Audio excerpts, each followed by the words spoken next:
Selamat pagi anak-anak istimewa, anak-anak Tuhan yang baik hati. Kita hari ini belajar lagi agama Katolik. Kita hari ini belajar tentang bekerja sama dengan teman. Apa itu kerjasama? Nah, Miss Desi punya cerita untuk kita semua. Kalian sudah menyaksikan video yang kemarin Miss Desi ceritakan, yang Miss Desi lampirkan. Nah, kerjasama itu dilakukan supaya kita bisa mencapai tujuan secara bersama-sama ya. Coba kalian perhatikan juga di buku cetak kalian ada cerita tentang kerjasama. Coba kalian baca di halaman berapa ya? Di pelajaran 4. Misi bacakan ya. Hari ini adalah hari Selasa, padahal hari ini hari Kamis ya. Benny, Lina, Franz, Leo, Maria, dan Matius tiba di sekolah pukul 6.30. Hari ini mereka mendapat tugas giliran untuk piket. Benny sebagai ketua regu piket mengajak temannya untuk membersihkan kelas. Benny mengatur meja kelas, Franz membersihkan kaca, jendela, dan menyiram tanaman bunga di pot. Lina dan Leo menyapu ruangan kelas. Matius menghapus papan tulis dan Maria mengatur meja guru. Mereka membagi pekerjaan dengan bermusyawarah. Setiap siswa memperoleh tugas masing-masing secara adil. Hasil kesepakatan dijalankan dengan penuh tanggung jawab. Hasilnya, pekerjaan mereka hari itu cepat selesai. Benny dan teman-temannya merasa sangat bahagia. Pekerjaan mereka menjadi lebih ringan karena dikerjakan bersama-sama. Anak-anak kelas 2 SD Santa Maria sangat rajin. Mereka suka bekerja sama, baik di kelas maupun di rumah. Di rumah mereka sering belajar bersama dan mengerjakan tugas bersama-sama. Mereka sangat rajin dan tekun. Nah, itu dia contoh kerjasama yang dilakukan bersama teman ya. Apa saja bentuk kerjasama yang mereka lakukan? Tadi dalam cerita diceritakan bahwa mereka bersama-sama mempersiapkan ruang kelas untuk belajar ya. Benny mengatur meja yang ada di kelas, kemudian Franz membersihkan kaca jendela dan menyiram tanaman yang ada di dalam pot ya. Lina dan Leo menyapu lantai pastinya. Lalu Matius membersihkan papan tulis. Maria merapikan meja guru. Ini adalah bentuk kerjasama. Jadi mereka semua bekerja sama. Memang sih mereka pekerjaannya beda-beda ya, ada yang menyapu, ada yang mengepel, ada yang mengelap.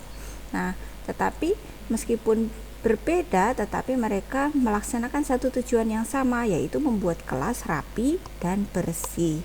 Nah, bekerja sama itu tidak harus melakukan pekerjaan yang sama ya. Maksudnya bekerja sama itu, nah dengan bekerja sama tujuan dari membersihkan dan merapikan kelas mereka tercapai. Nah, kita belajar dari Benny, Franz, Lina, dan Leo, Matius, dan Maria dalam bekerja sama ya. Lalu bagaimana Miss kalau bekerja sama itu, apa yang bisa kita pelajari dari bekerja sama? Nah, kita mempelajari beberapa sikap baik yang bisa kita lakukan. Yang pertama, mau melaksanakan tugas yang diberikan. Jadi yang mendapat tugas membersihkan kaca ya dilakukan dengan sebaik-baiknya, yang mendapat tugas mengepel dilakukan sebaik-baiknya, begitu juga tugas yang lain. Lalu membantu jika ada teman yang kesulitan, itu adalah sikap baik yang bisa dilakukan. Jika ada pekerjaan kita sudah selesai, kita bisa membantu teman kita yang lain ya. Lalu sikap baik bisa membantu orang lain, bisa bertanya, minta tolong jika kita memerlukan, begitu ya. Kemudian, apa manfaatnya jika kita bekerja sama dengan orang lain, dengan teman kita? Manfaatnya banyak sekali. Yang pertama, pekerjaan cepat selesai. Ketika tadi membersihkan kelas, teman-teman si Benny, Franz, Maria, Leo, semuanya mengerjakan tugas dengan bersama-sama ya. Nah, pekerjaan mereka menjadi cepat selesai gitu. Tugasnya menjadi lebih ringan karena tidak semua dikerjakan sendiri. Ada yang mengepel, ada yang menyapu. Jadi tugasnya hanya salah satu bagian, jadi lebih ringan.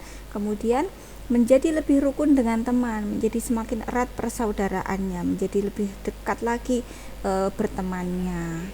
Kemudian dalam bekerja sama, kita juga bisa belajar memimpin atau taat kepada pemimpin. Jadi tadi ada kata musyawarah ya untuk menentukan tugas. Maksudnya apa, Miss?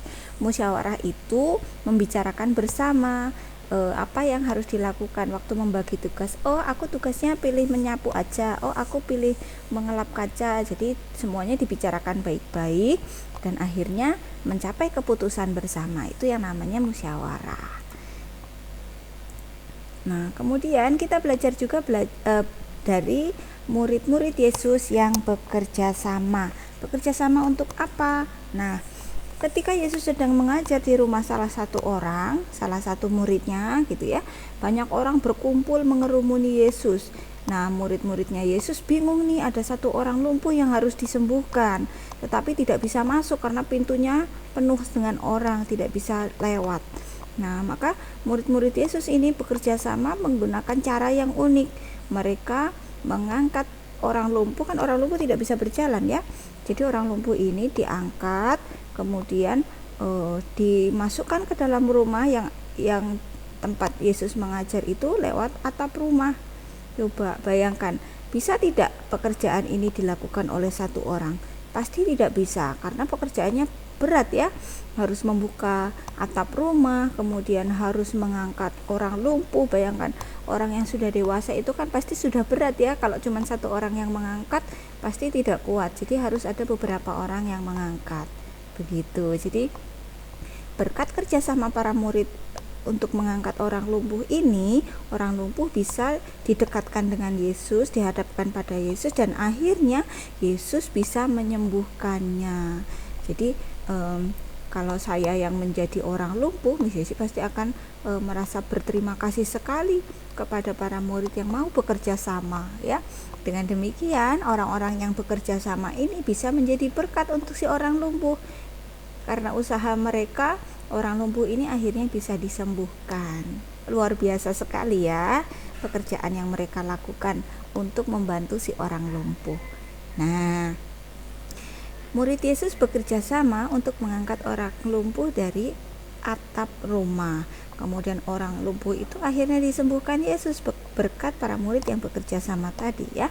Kita juga bisa bekerja sama loh dengan anggota keluarga di rumah, atau bisa juga bekerja sama dengan teman.